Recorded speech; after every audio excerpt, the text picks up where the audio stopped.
রক্তশূন্যতা দূর করার ৫ অসাধারণ খাবার। রক্তে লোহিত কণিকা বা হিমোগ্লোবিন কম থাকাকে রক্তস্বল্পতা বলা হয়। অ্যানিমিয়া বা রক্তশূন্যতা খুব সাধারণ একটি রোগ। মহিলা এবং বাচ্চাদের ক্ষেত্রে বেশি দেখা দিলেও এটি সব বয়সী মানুষেরই হতে পারে। কয়েকটি লক্ষণে এ রোগ নির্ণয় করা যায়। এগুলোর মধ্যে রয়েছে অবসন্নতা, ক্লান্তিভাব, বমি, ঘাম হওয়া, মলের সঙ্গে রক্ত যাওয়া, ছোট শ্বাস, বেশি ঠান্ডা অনুভব করা ইত্যাদি। কিছু খাবার আছে যা প্রতিদিনের খাদ্য তালিকায় রাখলে রক্ত স্বল্পতা দূর করা সম্ভব হবে। এগুলোর মধ্যে উল্লেখযোগ্য কয়েকটি হল: পালং শাক। পালং শাকে ক্যালসিয়াম, ভিটামিন এ, বি9, ই, সি, বিটা কার্টিন এবং আয়রন রয়েছে, যা রক্ত তৈরি করে থাকে।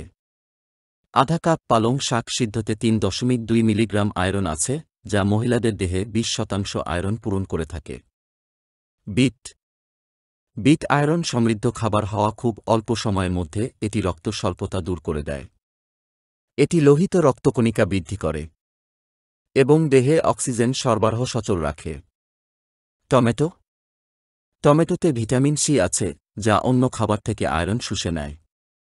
এছাড়া টমেটোতে বিটা ক্যারোটিন, ফাইবার এবং ভিটামিন ই আছে।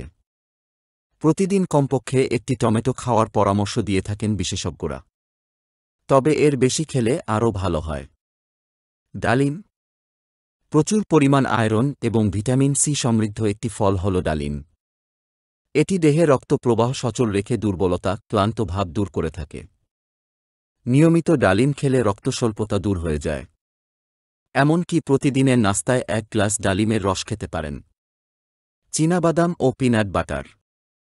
আয়রনের আরেকটি উৎস হল পিনাট বাটার।